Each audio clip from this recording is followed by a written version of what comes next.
Thank you and welcome back to the second segment of the show for today.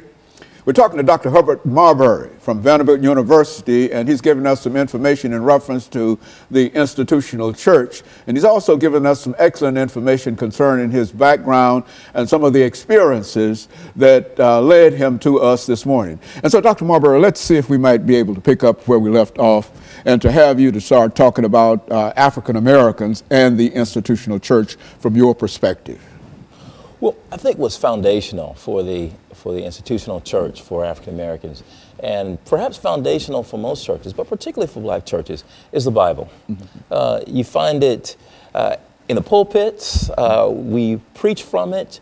It is our authority for our moral life, and it is for most Christian communities the Word of God. And I tell my students, every time they step into a pulpit in the midst of a community of believers and they speak from the Bible, they are speaking for that community. What is the Word of God?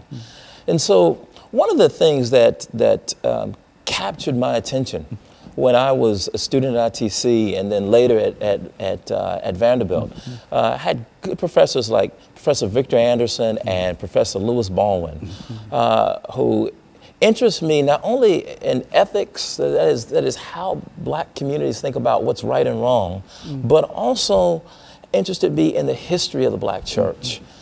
And from that standpoint, I wanted to know, well, why do black churches, why do churches in general think of the Bible and use the Bible so differently? For example, you look in Nashville and you've got churches from one end of the city to the other. And on fundamental issues, we disagree, and yet the same book is being preached from our pulpits. And I began to wonder, well, what's going on? It's not the book is the same. Mm-hmm. What's going on in the way that we interpret these texts? It's the interpretation of the book. Absolutely, it's the way. And so I wanted to study how African Americans historically have interpreted the Bible. And so that's the reason I wrote Pillars of Cloud and Fire.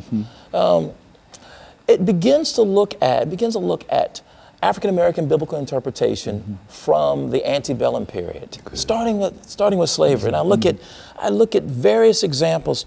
A radical example and a conservative example in the antebellum period, beginning with Absalom Jones and David Walker. I move on to look at Reconstruction with Frances Ellen Watkins Harper and John Jasper. The Harlem Renaissance with Zora Neale Hurston. Then the era of civil rights with Adam Clayton Powell and Martin Luther King Jr. And finally, I look at the era of Black Power with Albert Clegg. Each one takes up the book of Exodus, but takes it up in a very different way. And they take it up based on what I talked about earlier. That is, what